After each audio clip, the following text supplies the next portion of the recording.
அப்படின்னா ஒரு அடிப்படை சித்தாந்தம் தெரிஞ்சிருக்கும். அடிப்படை சித்தாந்தம் அதுக்கு நம்ம கோர்ஸ் கட்டி நாங்கள் சேரணும் ஐயா, அதுக்கெல்லாம் எங்களுக்கு நேரம் இல்லை, திருமுறை வகுப்பு வரதுக்கே நேரம் இல்லை, நாங்கள் எப்படி இதெல்லாம் படிக்கிறது அப்படின்னு நினைக்கிறவங்களுக்கு ஒரு 10 நிமிஷத்துல ஒரு அடிப்படை சித்தாந்தம் நான் சொல்லிடுறேன். சரியா? போன வாட்டி நம்ம சொன்னோம் சுண்டுதல் தத்துவம், அது மாதிரி ஞாபகம் இருக்கா? அது மாதிரி இப்போ ஒரு 10 நிமிஷத்துல ஒரு சித்தாந்தம். என்ன இந்த பாட்டுல சொல்றாரு அப்படின்னா, முதல் வார்த்தையே நமக்கு புரியுது. இந்திரிய வயமயங்கிய. இந்திரியம் என்ற சொல்லுக்கு தமிழ்ல சொல்லணும் அப்படின்னா கருவின்னு சொல்லிடுறோம். எளிமையா புரியுதா? இந்திரியம்னா கருவி அப்படின்னு சொல்லிடுறோம். நமக்கு 2 செட் ஆஃப் கருவிகள் இருக்கு. 2 செட்டு சாமி கொடுத்தாங்க. ஒவ்வொரு செட்லயும் 5 கருவி உள்ள இருக்கு. இன்பில்டா 5 கருவி உள்ள இருக்கு. அது மாதிரி 2 கருவி இருக்கு. ஞாபகம் வச்சுக்கோங்க. ஒண்ணு இந்த மூளைன்னு ஒண்ணு இருக்குது. அதுதான் தலைமைச் செயலர், செக்ரட்டரி. ஒவ்வொரு கலெக்டரும் அந்த மாவட்டத்தினுடைய இதை தலைமைச் செயலகத்துக்கு அனுப்புறது தெரியும். இப்ப எங்க ஊர்ல இத்தனை கண்மாய் இருக்கு, இத்தனை குளம் இருக்கு, இத்தனை ஏரி இருக்கு, இவ்வளவு ஏக்கர் விளைநிலம் இருக்கு, இவ்வளவு ஏக்கர் தரிசு நிலம் இருக்கு, இவ்வளவு ஏக்கர் குடியிருப்பு இருக்கு அப்படின்ற செய்திகளை எல்லாம் கலெக்டர் போய் நேர்ல பார்த்து யாருக்கு சொல்றாரு? தலைமைச் செயலகத்துக்குள்ள இருக்கிற பெரிய அதிகாரிக்கு சொல்றாரு இல்லையா? எதால பார்த்து சொல்றாரு? கண்களால் பார்த்து யாருக்கு சொல்றா? தலைமைச் செயலகம். இப்ப தலைமைச் செயலகம்ன்ற இடத்துல மூளைன்னு வச்சிருக்க. கலெக்டர் அப்படின்னு சொல்றோம் இல்லையா? அவர் ஒரு கண்ணுன்னு வச்சிருக்க. இப்ப கண் பார்க்கிறது எதற்கு அறிவிக்குது? மூளைக்கு அறிவிக்குது. புரியுதா? இப்ப கண் பார்க்குது, நான் கருப்பு சட்டை போட்டிருக்கேன் அப்படின்னு மூளைக்கு சொல்லுது. அப்ப பார்க்கிறது ஒரு கருவி. பார்க்கிறது ஒரு கருவி. அடுத்தது அங்க போறவங்க ஏதோ ஒரு பாட்டு பாடுறாங்களே, என்ன பார்க்கல, உங்களை பார்க்கல, கடந்து போறவங்களுக்கு என்ன பண்ணுது? கேட்டு. அப்ப காது ஒரு கேட்டு மூளைக்கு சொல்லுது. அது ஒரு கலெக்டர். அதோட வேலை என்னன்னா விஷயத்தை கலெக்ட் பண்ணி கேட்டு செவிப்புலன் வாயிலாக யாருக்கு சொல்றாங்க? தலைமைச் செயலகத்துக்கு சொல்லுது, மூளைக்கு சொல்லுது. இது பாட்டு, இது பேச்சு, இது சண்டை. எதையும் அது பார்க்காது. பார்க்காம என்ன பண்ணுது? கேட்டு ரொம்ப கராமரான்னு போச்சுன்னா இது சண்டை அப்படின்னு மூளைக்கு சொல்லிடும். புரியுதா? இந்த மாதிரி ஒண்ணு பார்த்து கேட்டு நுகர்ந்து இந்த மாதிரி ஒண்ணா சொல்லுது. பாத்தீங்களா? இதற்கு பேர் கருவி, அறிவிக்கும் கருவி, அறிந்து சொல்லும் கருவி அப்படின்னா வச்சுக்கலாம். இதை ஞானேந்திரியம் என்று சொன்னாங்க. இது என்ன இந்திரியம்னு சொன்னாங்க?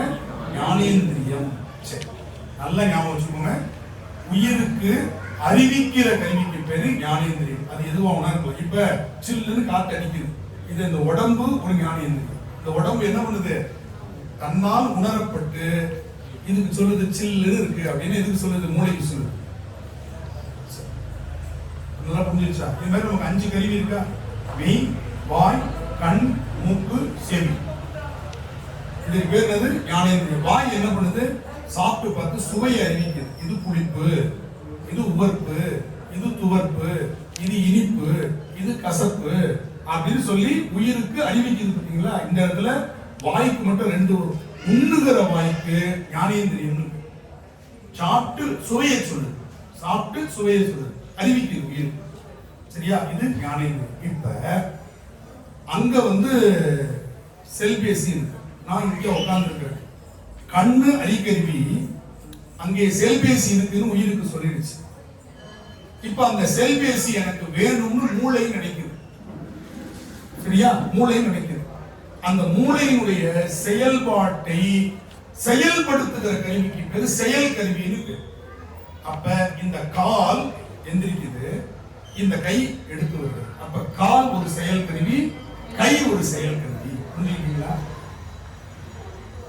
இப்ப எனக்கு எந்திரிக்கவும் முடியல, கையையும் நான் பயன்படுத்தல. அடுத்து என்ன பண்ணணும்? ஆர்வவாதம் எடுங்கன்னு சொல்லுது. அப்ப எது சொல்லுது? வாய் சொல்லுது. இப்ப வாய் மட்டும் செயல்படவும் செய்கிறது, சுவையையும் அறிவிக்குது. நல்லா புரிஞ்சுக்கிட்டீங்களா? சுவையை அறிவிக்கும் பொழுது அதற்கு என்ன கருவின்னு பேரு? ஞானேந்திரியம் பேரு. செயல்படும் பொழுது கண்மேந்திரியம். கை, கால், வாய் 3 வந்துருச்சா? அடுத்தது கழிவை நீக்கணும்னு இந்த மூளை நினைக்குது. கண்ணாலேயோ காதாலேயோ செய்ய முடியாது. அப்ப கழிவு நீக்க மண்டலம் இருக்கு இல்லையா? அது ஒரு செயல் கருவி. அது எதுவாக இருந்தாலும் கழிவை நீக்குது பார்த்தீங்களா உடம்புல இருந்து, அந்த எருவாய் ஒரு செயல் கருவி. அடுத்தது இனப்பெருக்க மண்டலம்னு ஒன்று, அது பேர் கருவாயின்னு பேர். ஆணுக்கும் பெண்ணுக்கும் இருக்கக்கூடிய இனப்பெருக்க மண்டலம், அது ஒரு செயல். மூளை நினைக்குது, அதை அந்த உறுப்புகள் செயல்படுத்துகிறது. அப்ப அது இந்த 5 என்னது செயல் கருவி, அதற்கு கர்மேந்திரியம்னு பேர். இப்ப நமக்கு 10 தெரிஞ்சிருச்சா? மெய் உடம்பு, வாய், கண், மூக்கு, செவி, 5 உயிருக்கு சொல்றது. உயிர்கிட்டேந்து கேட்டுக்கிட்டு வேலையை செய்யறது எது? கை, கால், பேசுகிற வாய். பிரிச்சு சொல்லணும். பேசுகிற வாய், எருவாய், கருவாய். இந்த 10னுடைய கவனத்துக்கு இந்த உயிரை நாம கொண்டு போறதுதான் இந்திரிய வய மயங்கி. புரிஞ்சுச்சா? இப்ப நமக்கு மனசு தோணுது வகுப்புக்கு போகணும், மனசு தோணுது வகுப்புக்கு போகணும்னு வந்துகிட்டே இருக்கிறோம். ஒரு அருமையான போஸ்டர், இந்த படம் இன்றைய கடைசி திருப்பி கண் என்ன பண்ணிடுச்சு? இந்திரிய வயம் மயங்கிடுச்சு உயிரை. உயிர் நினைச்சது உண்மைதான், ஆனா உயிர் என்ன பண்ணிடுச்சு? கண்ணுக்கு வழியாக மயங்கி விட்டது. இதான் இந்திரிய வழி மயங்கி. பயம், பயம்னா என்னது? அதனுடைய கட்டுப்பாட்டுக்குள்ள இந்த உயிர் வரக்கூடாது, உயிரினுடைய கட்டுப்பாட்டுக்குள்ள இதை கொண்டு வரும். அதனாலதான் இந்திரிய வயம் மயங்கி. இதனால என்ன ஆகும்? இறப்பதற்கே காரணமாயிடும். ஏன்? இது இப்ப நம்ம சாப்பிடுறோம், நல்லா இருக்கு, சாப்பிட வேண்டாம்னு சொல்லல, நல்லா இருக்கு ஒரு வேண்டாம்னு சொல்லல. ஒரு வடை சாப்பிடு, 1.5 வடை சாப்பிடு, 2 10 வடை சாப்பிட்டா நல்லா இருக்குது. கொலஸ்ட்ரால் ஏறி போயிடும். டாக்டர் கூட வடைய கனவுல கூட நினைக்காது, கனவுல நினைச்சாவே சுகர் ஏறும். புரியுது? ஏன்னா அதனாலதான் அதுக்கு பேர் தான் காலையில எந்திரிச்சோடனே பாக்குறான் இல்லையா? ஏன் ஏறிச்சு? அதில் கனவுல சாப்பிட்டது. கனவுல என்ன சாப்பிட்ட மாயாபஜார் சாப்பாடு இருக்கு பார்த்தீங்களா? அதுதான் எந்திரிச்ச உடனே காலையில பார்ப்பாங்க பாருங்க சுகர். வெறும் வயிற்றுல பாருங்க, வெறும் வயிற்றுல எப்படிலாம் சுகர் ஏறிச்சு? நீ அந்த அளவுக்கு மனசால தின்னுருக்க, அதுவும் சேர்ந்து ஏறுது. சாப்பிட்டு தின்னு ஏறினா கூட பரவாயில்ல, மனசால தின்னதெல்லாம் ஏறி உட்கார்ந்து பார்த்தீங்களா? அதுக்கு பேரு தான் என்ன சொன்னார்? இந்திரிய வயம். இது எந்த உறுப்போடையும் நீங்க பார்த்துக்கலாம். காதுக்கு வச்சுக்கலாம், பேசுற வாய்ப்பு வச்சுக்கலாம். அதனால திருவள்ளுவர் என்ன சொன்னார்னா, மாணிக்க வாசர் அளவுக்கு திருவள்ளுவர் போல அந்த பயில கேட்கணும்னா சொன்னா. அதனால என்ன பண்ணாருன்னா, 10ல் 1 பார்த்துக்கலாம். இந்த 2த்துலயும் 1 வருது இல்லையா? ஞானேந்திரியத்திலயும் 1 வருது, கண்மேந்திரியத்திலும் 1 வருது. காமனா 1 அதை மட்டும் கொஞ்சம் பார்த்து. யாகாவாராயினும் அப்படின்னா மீதி 9ஐ காக்காவிட்டாலும் அர்த்தம். அந்த புரியுது? அந்த யாகாவாராயினுக்கு பொருள் புரியணும்னா சித்தாந்தம் புரியணும் உங்களுக்கு. யாகாவாராயினும் எதை காக்கல, எதை காக்க சொல்றாரு, எதை காப்பாற்ற இல்லைனாலும் அப்படின்னு எதை சொல்றாருன்னு உங்களுக்கு தெரியாது, சித்தாந்தம் படிச்சிருக்கணும். அப்ப யாகாவாராயினும் என்று சொன்னால் மெய், கண்ணு, காது, மூக்கு, கை, காலு, எருவாய், கருவாய் எதை காக்கலினாலும் அப்படின்னு அர்த்தம். அந்த இடத்துல நான் காக்க, காவாக்கால் காப்பாற்றினா சோ காப்பர், சோகத்தை காப்பார்கள். எதை காத்திருப்பாங்க? எப்பொழுதும் கவலையை காத்திருப்பார்கள். இப்ப புரிஞ்சுக்கோங்க, சாப்பாடுங்கிற பேர்ல கண்டதை உள்ள தள்ளினாலும் பிரச்சனை, பேச்சுங்கிற பேர்ல கண்டதை வெளியில தள்ளினாலும் பிரச்சனை. ஏன்னா 2த்துக்கும் ஒரே ஒரு உறுப்பு தான். அதனால நான் காக்க. புரியுதா? என்ன சொன்னார்? பேசுறத கவனமா பேசு, சாப்பிடுறத கவனமா சாப்பிடுனார் வள்ளுவர். அருணகிரி இதெல்லாம் புரியாது, எதை சாப்பிடுறது எதை பேசுறதுன்னு தெரியாது. பேசவே பேசாதுன்னு சொல் அற என்ன சும்மா இருந்த என்ன அப்படின்னா என்ன சொல் அற என்ன சும்மா இருக்கிறதுனா என்ன தெரியுமா?